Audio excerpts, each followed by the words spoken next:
You're watching The Final Takeaway. We're glad you are joining us today for an update on the Adrianna Younge case. Adrianna Younge's funeral is reportedly now on hold as her family seeks a second post-mortem examination, this time with a new pathologist. According to reports, renowned Trinidadian pathologist Dr. Hubert Daisley is set to perform the procedure in Guyana. News that the family wants another post-mortem done ignited controversy, leaving some individuals questioning why and supporters defending the family's decision. Adding to an already tense situation, the apparent reluctance of the government to allow a second autopsy sparked questions and controversy. A second autopsy, also known as a defense autopsy or second opinion autopsy, is a re-examination of a body after an initial post-mortem examination has been conducted. It's usually requested when there are questions or discrepancies with the initial findings, often in cases involving suspicious death or legal inquiries. The family is well within their rights to request and achieve a second autopsy, regardless of how others feel about it. And if it is true that the family has not even received a copy of the initial autopsy as yet, then hello, what would you do? Adrianna Younge lost her life sometime between April 23 and 24, 2025 at the Doubleday Hotel located in Tucson, East Bank, Essequibo, Guyana. The gruesome way in which the child's body surfaced in the hotel's swimming pool led to suspicions and speculations that the minor is a victim of foul play. An official autopsy performed 4 days later on April 28, 2025 concluded that Adrianna died as a result of drowning. No finding has been made on the time of death. The report also lacks other crucial pieces of information that the family is seeking answers to. Eyewitnesses state that a tedious forensic post-mortem exam was performed by a three-man team of expert pathologists from overseas. They include Dr. Shubakar Karapal from Barbados, Dr. Gary Collins, the chief medical examiner of Delaware in the U.S., and Dr. Glenn Rodner of Mount Sinai Hospital in New York City. Witnesses to the procedure include the family lawyer for the parents, Darren Wade, and Dr. Caleb McLaughlin, who is attached to the Georgetown Hospital. Both Wade and Caleb attested to the pristine manner in which the pathologist did the autopsy. However, there was some disappointment in the lack of ability to determine the time of death. Dr. Caleb says the family wanted this critical piece of information that may have left the family wanting for more answers. Many people have since questioned the integrity of the autopsy and criticized the pathologist for not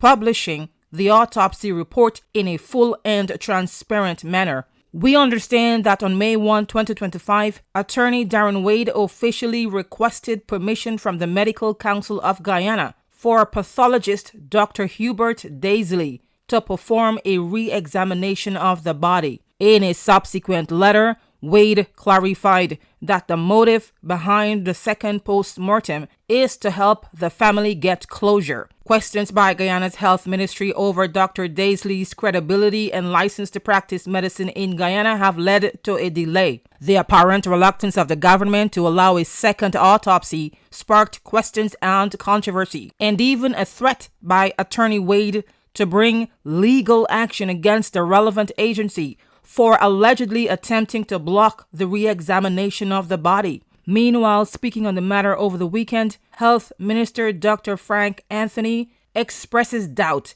that a second autopsy is necessary. He reiterated that the visiting team of 3 pathologists conducted a thorough examination and ruled the child's official cause of death as drowning. Because we have a very transparent process with scientific evidence of what took place, and this was done by 3 eminent independent forensic pathologists. And their conclusion, these 3 eminent forensic pathologists, one of whom represented the interests of the family, because the family was the one who secured the services of Dr. Collins, all three of them have concurred that Ms. Younge died by drowning. And they went through a very thorough autopsy. So having a second autopsy, I'm not sure what that autopsy would find. And it is also questionable since the body has since been handed over to the family and was not within the protection of the police. Some Guyanese and overseas supporters of Younge's family view the minister's statement as a red flag. Is this a preemptive defense strategy, just in case a second autopsy reveals new information on how the child met her death?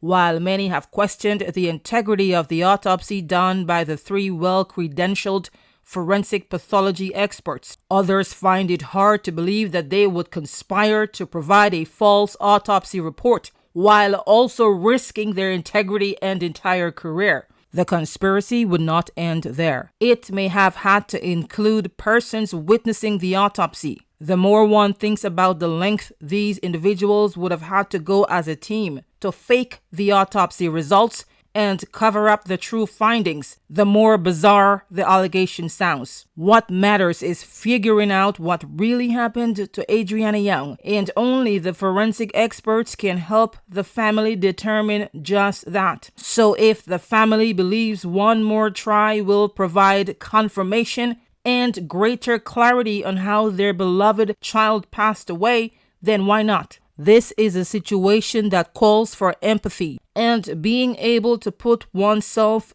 in the shoes of Adrianna's parents and her relatives to understand the full extent of their feelings and needs at this time of deep sorrow. Meanwhile, in a contradictory report, a popular news agency in Guyana says family of Adrianna Younge rejects protest plans, calls to delay funeral. According to the article, the family plans to go ahead with Adrianna's funeral scheduled for tomorrow, Monday, May 5, 2025. The article says the family also rejects protest plans by individuals who are seeking to stall the funeral until the second autopsy is done.